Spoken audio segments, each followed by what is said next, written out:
Hello everyone, welcome to world of তনু।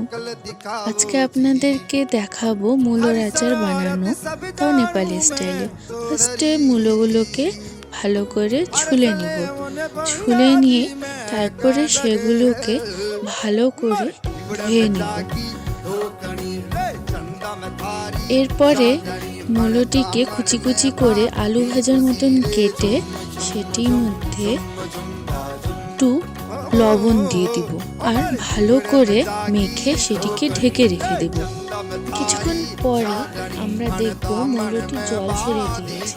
তো সেই মূলোগুলো ভালোভাবে চিপে আমরা জলগুলো ছড়িয়ে আমরা একটা ভালো পাত্রে মূলোগুলোকে ছড়িয়ে আমরা রোদে শুকাতে দেব।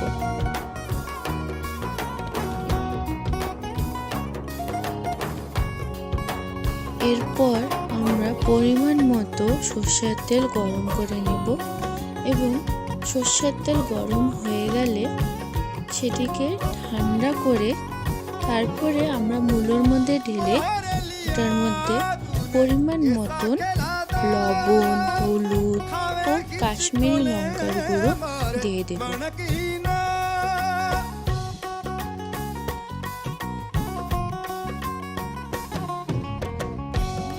এরপর শুকনো কড়াইতে আমরা বেসিক কিছু গোটা মশলাগুলো ভেজে নেব, যেমন শুকনো লঙ্কা, গোটা জিরে, মৌরি, কালো ও হলুদ সর্ষে, গোটা ধনিয়া, কিছুটা জোয়ান ও আপনাদের ঝাল অনুসারে গোলমরিচ। সেগুলো আমরা ভালোভাবে ড্রাই রোস্ট করে মিক্সার গ্রাইন্ডারে গুঁড়ো করে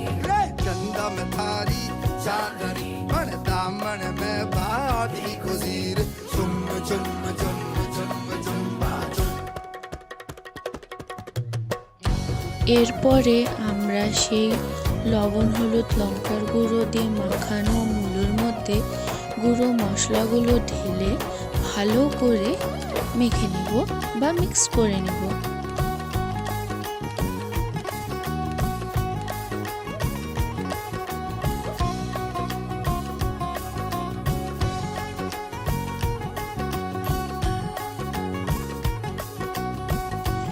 আচারটি মশলার সাথে ভালোভাবে মিক্সড করিয়ে নেওয়ার পরে আমরা সেটি একটা পরিষ্কার কাচের বয়মের মধ্যে ঢেলে দেব।